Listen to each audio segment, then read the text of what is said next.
Hello, children. This is Grandma's Angels coming to you again with another new message.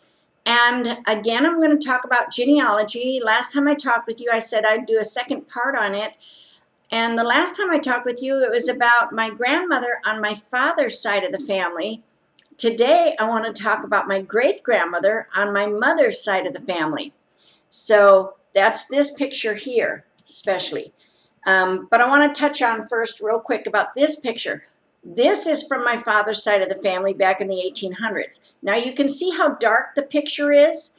It's because in those days, when they took pictures, everything was black and white. They didn't have color in those days.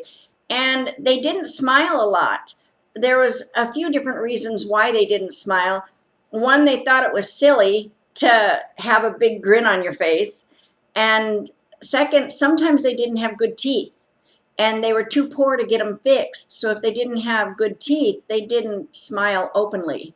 So they were more serious when it came to picture taking. Anyway, that's this one in the 1800s on my father's side of the family. I wanted to explain that. But this is the story I want to tell you about today. It's really fun. All right, so here's the picture close up so you can see it better. The lady sitting down is my great-grandmother, her name is Flora, and her husband, my great-grandfather, Archie.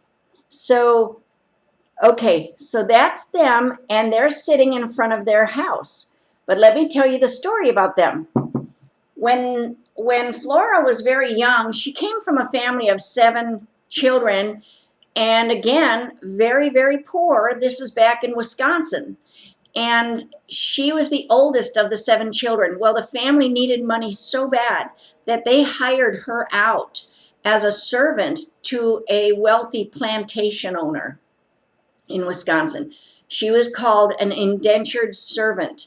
Same thing as a slave. She did hard labor for them at the age of 13. Her parents literally turned her over to this family.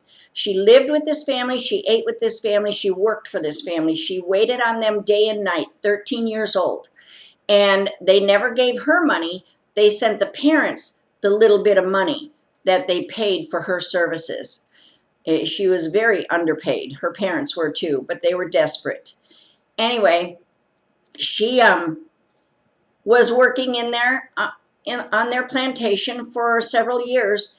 And when she was about 15 years old, a drifter came through the town. Now, it was a small town in Wisconsin, and this drifter man, who was about 25 years old at the time, 24 or 25 years old, and they call him a drifter because he would go from farm to farm or plantation to plantation to hire out to work. Now, he got paid a lot more. He was a hired hand, okay? So he did a lot of farm chores for whatever family he was with. Well, he came to this plantation where Flora was at the age of 15 at this time, and the plantation owner hired him to do some work there.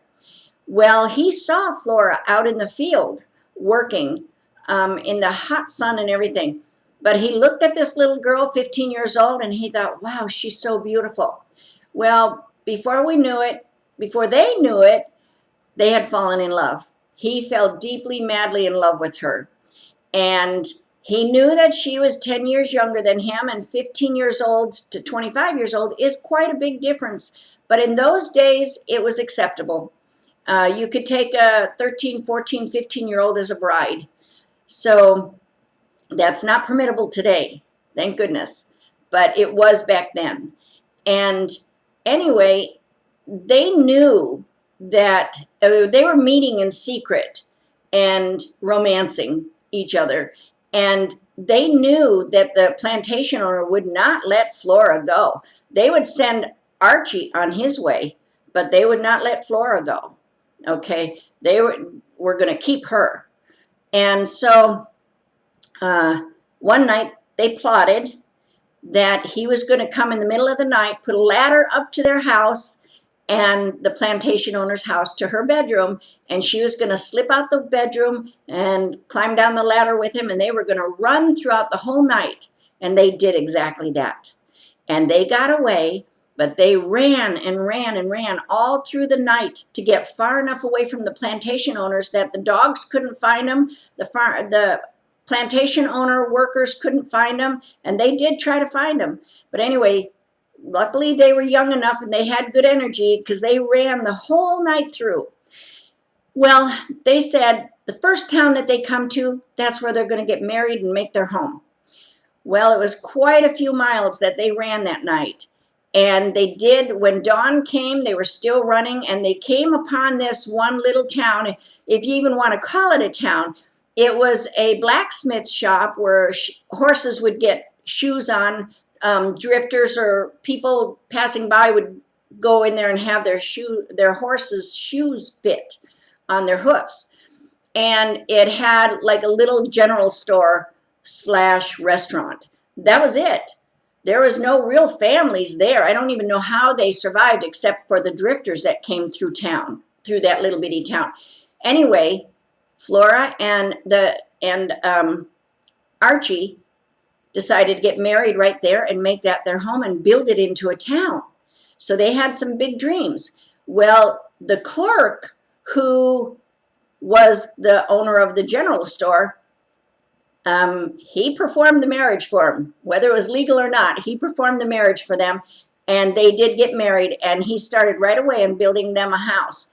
Well, as drifters came through, the ones that they liked and thought could be a good family or a good fit there, they talked so many people into living there and making a home there, and let's build up this town and make it very well for us to live and profitable and everything. So they did that, and quite a few families started to come there, settle there, and Archibald helped build their homes for them, right along with them, so that they would have their shelter to live in their home. Well, and the plantation owner never did find them, just so you know. He never did find them, which makes me happy. Anyway, everybody that came to the town thought Archie was such a nice man.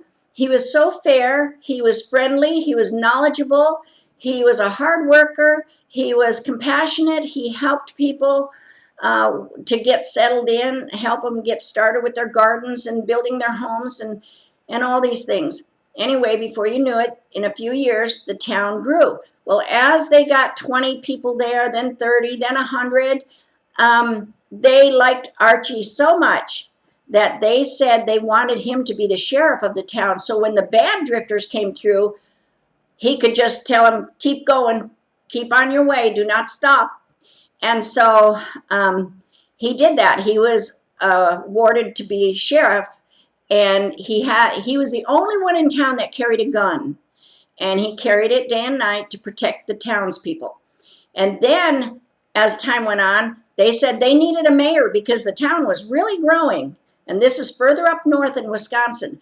The town was really growing, so they wanted him to be the mayor. So he also was the mayor. Now I'm going to tell you about this picture. This was the home that they lived in. And in those days, that was considered a pretty good home. Well, all the people behind them, those are some of the townspeople that settled there and their children that were growing up in that town. Well, and then a school was built and a church was built. There never was a saloon built in that town. It was a dry town, considered no alcohol. And so anyway, when they heard, when the word got out about Archie being the sheriff and the mayor, and him and his wife founded this little town and started it and talked people into living there, and it was prospering very well, they wanted to know who this Archibald was. And so a big shot newspaper guy came to town. Well, when they heard that a newspaper guy, a photographer, was in town to take a picture of Archie and Flora and their home, they said, oh, I want to be in the picture, I want to be in the picture. Because in those days, that was a very much luxury to have a picture taken of you and your family and your friends and everything. So the ones that could, they came and gathered there. You can see the old-time bicycle and everything. Anyway, I love this story. They were such good people. And honest with integrity and kindness, all of the good qualities that we should all try to have. Anyway, I like that little story. This is what I wanted to share with you because I wouldn't even know this story if I didn't do some genealogy research.